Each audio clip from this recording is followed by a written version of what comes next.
Hey, this is Chad from Albany Brew Crafters.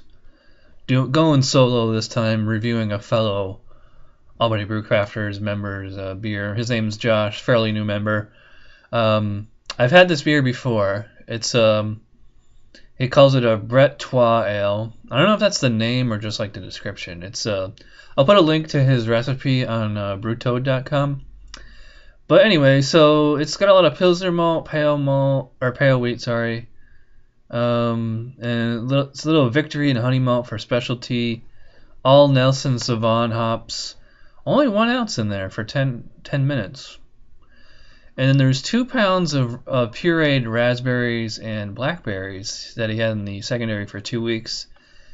And the kicker is that he fermented it with Brettanomyces bruxellensis Trois WLP 644. So, like I said, I have had this beer before, so I'm just going to give it a former. It's probably have at least a month since I last had this, using the Albany Brew Crafters goblet, which if you come to a meeting you can buy for, I can't remember if it's $5 or $10. Also, if you want to get a ABC sweatshirt or t-shirt, the link is in the description box below. So here we go. It might look kind of red on camera. It's more of like an orange. You know, it's picking up on mic. Here it's quite fizzy, you know, about a finger ahead there, you know, a little hazy. I might have got, I don't know if this was, yeah, it's bottle conditioned, so I might have got a little bit of the yeast sediment in here. I am drinking this at fridge temp because he said it might be a gusher. I opened it over the sink, it didn't gush, so that might mute the aroma and the flavor a little bit, but it kind of smells like almost like a Kool-Aid. Well, not Kool-Aid. Maybe Kool-Aid. Like, you know, something raspberry flavor that any Gatorade or energy drink that comes like in a bright, like light blue, almost, and like that, like this light blue color. It kind of smells like that. Almost candy smell. And I smell that kind of funkiness in there, like almost like that locker room kind of character. But the raspberries and blackberries definitely dominate. So let's give this one a taste. Cheers.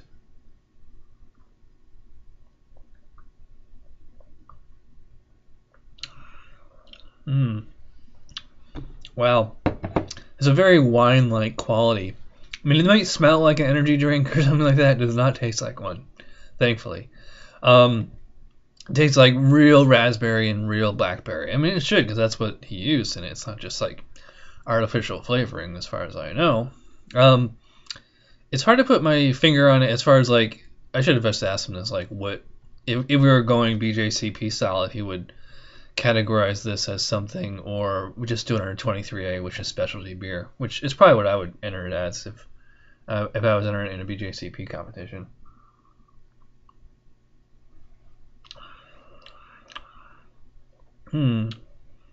Yeah, so it's you know, it's like I said, the recipe is fairly simple, so you're getting just like a lot of just pale malt, touch of that specialty. I mean, there's only 1 pound of the total specialty in there.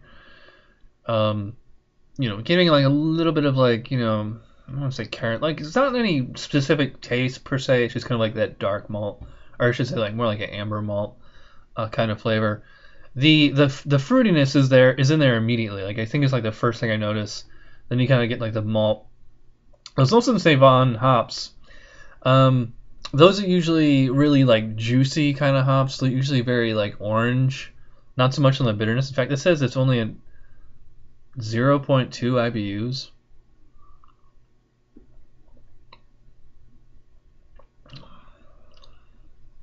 Really get that. The blackberry and the raspberry really come through on the end. Like up front, it actually kind of, maybe it is kind of like an energy drink, like that light kind of almost like, because it's so highly carbonated, almost like that kind of flavor you would get like in a soda or an energy drink, something like that. The Brett is, I think it's more in the aroma than the flavor, because he did Brett as the primary fermentation. I understand if you really want that Brett character, it's actually better to do it as a secondary fermentation. I've never homebrewed with Brett. I'm like kind of scared to do it because it's like once you use Brett in your fermenting equipment, like it's in there forever.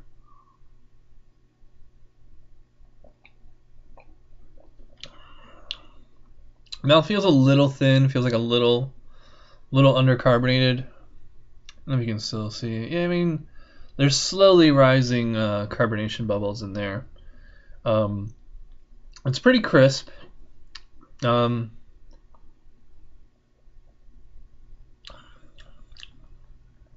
like a nice kind of a dry finish on it. Like I tend to do this a lot on Brett and sours and stuff. You know, just kind of like clucking your tongue and like kind of get whatever taste is in there. Plus, it just kind of because it just dries your tongue out. It says it's only 13 IBUs. Okay, sorry. I don't know what the 0.2 means, but it's supposed to be an ABV of 8%, but it does not feel or drink like that at all. I mean, like if I was drinking this blind, I would probably peg it at closer to like 5. It's a very light beer. It's actually very refreshing, even on a cold winter night like this.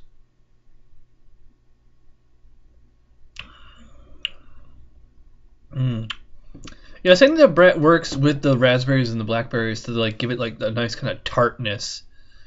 I would almost do like this same. This is actually it's a very similar palate to like any kind of like fruity wheat beer that you see, like any kind of blackberry wheat or raspberry wheat, something like that. Using Brett like really accentuates that tartness and like actually and giving it that dry finish there, almost like if you ever had like a really dry cider, something kind of in the ballpark of that.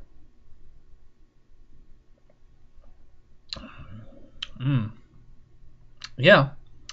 I don't know how old this is. I believe it's probably 5 months old, maybe 4 or 5. So I think that the fruit is kind of starting to fade, but it's still pretty good. This would be a great summer beer. It's a shame it's so high alcohol because I would definitely want to session this, but yeah, it'd be great in the summer. It's great now. If I was rating this BJCP, I'd probably go. I'd probably give it like 8 on aroma, probably like 2, maybe even 1 on appearance. Not much of a head there. Depending on what style we're grading it to. For flavor, I'd probably go about at least 14, maybe 16, somewhere around there. Mouthfeel, I'd probably give it about. Again, that'd be kind of depending on what style we're going by, but I'd probably go at least 3, between 3 and 4. An overall 7 or 8. I'm not adding these up, so I'm just gonna ballpark between like 33 and 39, something like that. So, it's somewhere between a very good and an excellent homebrew according to BJCP guidelines. So, thanks Josh for the beer, and if you see him at the next homebrew club meeting, maybe he'll bring some to share. So, thanks for watching. Check out Albany Brew Crafters. We're on all the links are in the description box below, and we'll see you next time. Cheers.